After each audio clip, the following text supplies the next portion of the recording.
अस्सलाम वालेकुम everyone, welcome back to my YouTube channel. I hope आप सब खैरियत से होंगे। आज के वीडियो लेक्चर के अंदर हम डिस्कस करने वाले हैं एक बहुत ही famous metaphysical poet John Donne की लाइफ के बारे में। So without wasting more time आज का लेक्चर स्टार्ट करते हैं। स्टूडेंट्स, जॉन डन 1572 में लंदन के अंदर पैदा हुए थे और इनका ताल्लुक एक रोमन कैथोलिक फैमिली से था। उस टाइम में कैथोलिक होना लंदन के अंदर काफ़ी ज़्यादा डेंजरस था। स्टूडेंट्स, यहाँ पे आपको ये पता होना चाहिए कि रोमन कैथोलिक्स होना उस वक्त डेंजरस क्यों था, क्या ऐसे हालात थे कि कैथोलिक होना एक सज़ा बन गया था।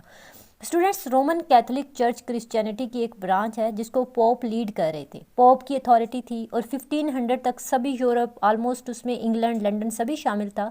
सभी यूरोप जो है वो ऑलमोस्ट कैथोलिक था। तो फिर क्या हुआ, 16th सेंचुरी में मार्टिन लूथर ने कैथोलिक चर्च के अगेंस्ट एक प्रोटेस्ट शुरू की, जिस प्रोटेस्ट के नतीजे में एक नई मूवमेंट शुरू हुई, दैट वाज प्रोटेस्टेंटिज्म।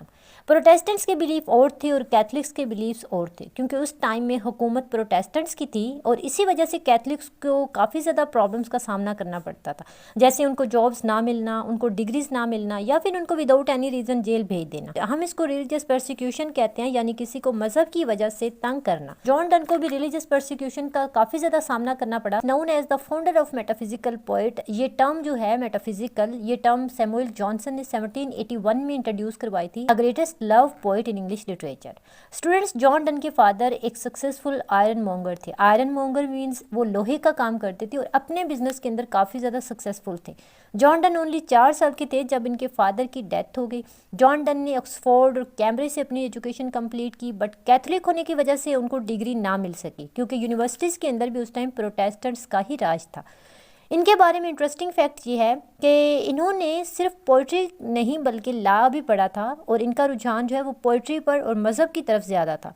उन्होंने सीक्रेटली अपना मज़हब चेंज किया, यानी कैथोलिक से वो एंग्लिकन बन गए और 1615 के अंदर किंग जेम्स I ने उन्हें चर्च ऑफ इंग्लैंड का प्रीस्ट भी बनाया और फिर वो एक ऑफिशियल रिलीजियस लीडर भी बन गए। स्टूडेंट्स, 1601 में जॉन डन ने एन मोर से शादी कर ली। स्टूडेंट्स, इस शादी की वजह से जॉन डन को जेल भी जाना पड़ा और उनकी नौकरी भी चली गई। 1617 में उनकी वाइफ एन मोर की डेथ हो गई, जिसका जॉन डन के ऊपर बहुत गहरा असर हुआ। स्टूडेंट्स, एन मोर की डेथ के बाद जॉन डन की पोइट्री ज़्यादा स्पिरिचुअल हो गई। His poetry often reflects love, pain, confusion and spiritual love, and specially after his beloved wife's death.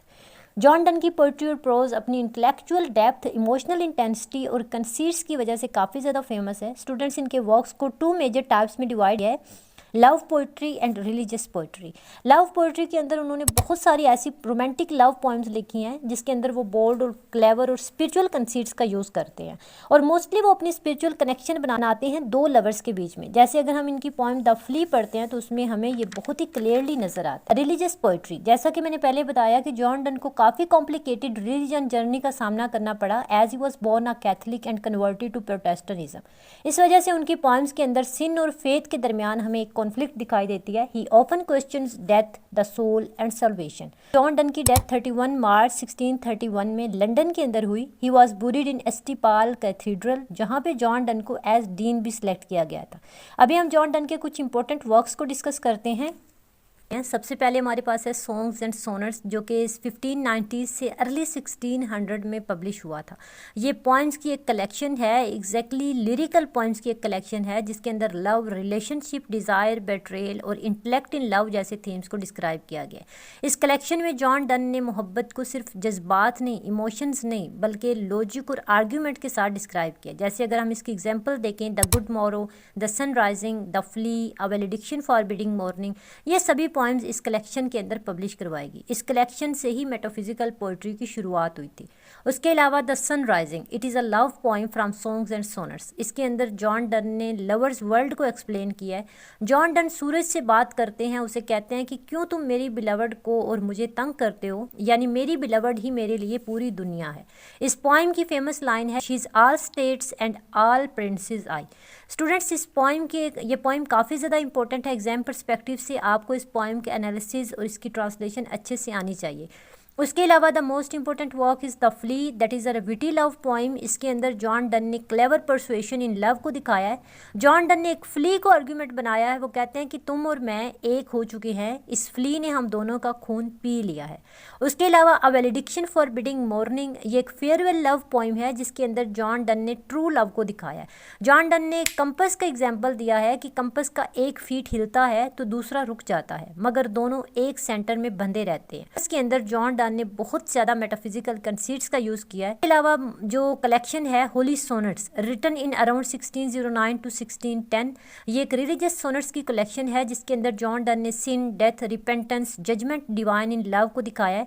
उसके अलावा इस कलेक्शन में जॉन डन एक इंसान नहीं बल्कि एक कॉन्फ्लिक्ट सोल बनकर सामने आते हैं जो गुनाहों से लड़ रहा है और खुदा का सामना कर रहा है। जॉन डन की जो कलेक्शन है होली सोनेट्स की, उसके अंदर better my heart, 3% God and death B not proud, ये दोनों सोनेट्स जो हैं वो काफ़ी ज़्यादा पॉपुलर है।